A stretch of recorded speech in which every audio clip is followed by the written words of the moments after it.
New TV Telugu. ఇప్పుడు Telangana top 10 చూద్దాం.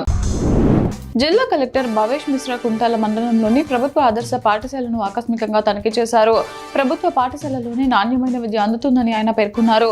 విద్యార్థుల హాజరు, ఉపాధ్యాయులు, సిబ్బంది వివరాలను తెలుసుకున్న ఆయన విద్యార్థుల సంఖ్య పెంచేందుకు ఉపాధ్యాయులు ప్రత్యేక చర్యలు తీసుకోవాలని, బడికి రాని విద్యార్థుల తల్లిదండ్రులతో మాట్లాడి ప్రతి విద్యార్థి పాఠశాలకు వచ్చేలా చూడాలని ఆదేశించారు.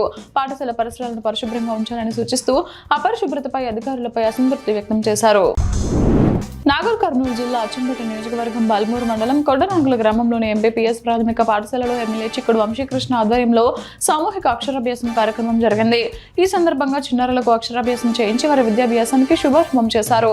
విద్యార్థులు ఉన్నత లక్ష్యాలతో చదువుకొని భవిష్యత్తులో మంచి పౌరులుగా ఎదగాలని, విద్యా అభివృద్ధికి ప్రభుత్వం అత్యంత ప్రాధాన్యత ఇస్తోందని, ప్రతి విద్యార్థికి నాణ్యమైన విద్య అందేలా కృషి చేస్తున్నామని ఎమ్మెల్యే తెలిపారు.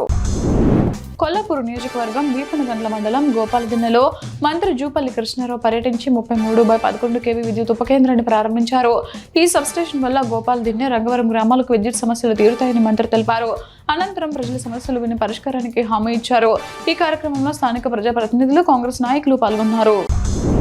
ప్రభుత్వ పాఠశాలల మూసివేతకు వ్యతిరేకంగా బీఆర్ఎస్ విద్యార్థి విభాగం పిలుపునిచ్చిన సీఎం నివాసం ముట్టడి నేపథ్యంలో మెదక్లో పోలీసులు పలువురు బీఆర్ఎస్ నాయకులను ముందస్తుగా అదుపులోకి తీసుకున్నారు. ఎలాంటి సమాచారం లేకుండా తమను అరెస్ట్ చేశారని బీఆర్ఎస్ టౌన్ కన్వీనర్ మామిళ్ళ ఆంజనేయులు ఆరోపించారు. శాంతి భద్రతల దృష్ట్యా ఈ ముందస్తు చర్యలు చేపట్టినట్లు పోలీసులు తెలిపారు. రాబోయే జీహెచ్ఎంసీ ఎన్నికల్లో రిపబ్లికన్ పార్టీ ఆఫ్ ఇండియా పోటీ చేస్తుందని పార్టీ జాతీయ కార్యదర్శి శివనాగేశ్వరరావు తెలిపారు. హైదరాబాద్ బాగ్ లింగంపల్లి సుందరయ్య విజ్ఞాన కేంద్రంలో జరిగిన పార్టీ కార్యవర్గ సమావేశంలో ఆయన మాట్లాడుతూ జీహెచ్ఎంసీ ఎన్నికల్లో అత్యధిక కార్పొరేటర్లను గెలిపించుకుని గ్రేటర్ హైదరాబాద్ మేయర్ సీటును బీజేపీకి అందజేసి మోడీకి బహుమతిగా ఇస్తామని పేర్కొన్నారు. రాష్ట్రంలో పార్టీ బలోపేతం మరియు ఎన్నికల వ్యూహాలపై ఆగస్టులో భారీ బహిరంగ సభ నిర్వహిస్తామని తెలిపారు.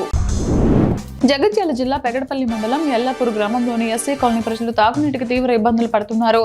కాలనీలోని రక్షిత నీటి పథకం పనిచేయకపోవడంతో ప్రజలు నీటి కోసం అవస్థలు పడుతున్నారు. అధికారులు, పంచాయతీ సిబ్బంది స్పందించి నీటి పథకాన్ని మరమ్మతు చేసి తాగునీటి సమస్యను పరిష్కరించాలని కాలనీ వాసులు కోరుతున్నారు. మహబూబ్ నగర్ జిల్లా దేవరకద్ర మున్సిపాలిటీ కేంద్రంలో ఈదురుగాలులు, ఉరుములు, మెరుపులతో కూడిన భారీ వర్షం కురిసింది. గాలివాన దాటికి వారంతపు సంతలోని కూరగాయలు తడిసి కొట్టుకుపోవడంతో రైతులు, వ్యాపారులు నష్టపోయారు. సంత బజార్లో చెట్లు విరిగి పడటంతో అల్లకల్లోల పరిస్థితులు నెలకొన్నాయి.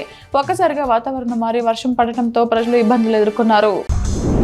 మెదక్ జిల్లా పాపన్నపేట మండలంలోని నాగసంపల్లి గ్రామంలోని శ్రీ ఏడుపాయల వనదుర్గ భవానీ అమ్మవారి ఆలయంలో అమ్మవారికి ప్రత్యేక అలంకరణ చేసి ప్రత్యేక పూజలు, అభిషేకాలు నిర్వహించారు. ఈ వార్త ఆలయ ప్రాముఖ్యతను, జరిగిన ప్రత్యేక పూజలను తెలియజేస్తోంది. సిద్దిపేట జిల్లా తొగుట మండలం ఎల్లారెడ్డిపేటలో సయ్యద్ నగర్ కాలనీ వాసులు తాగునీటి కోసం ఆందోళన చేపట్టారు.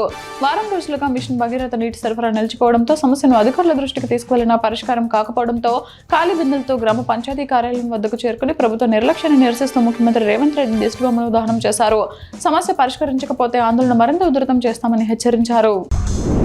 కోదాడ ఎమ్మెల్యే ఉత్తమ పద్మావతి గారి పుట్టినరోజు సందర్భంగా పీఎస్సీకే చైర్మన్ ఊరుకంటి శ్రీనివాసరెడ్డి, డైరెక్టర్ బుడుగం నరేష్ కలిసి సూర్యాపేట జిల్లా కోదాడ నియోజకవర్గంలోని శనగల రాధాకృష్ణ అనాథ ఆశ్రమంలో జన్మదిన వేడుకలు నిర్వహించారు. ఈ సందర్భంగా కేక్ కట్ చేసి అనాథలకు అన్నదానం చేశారు.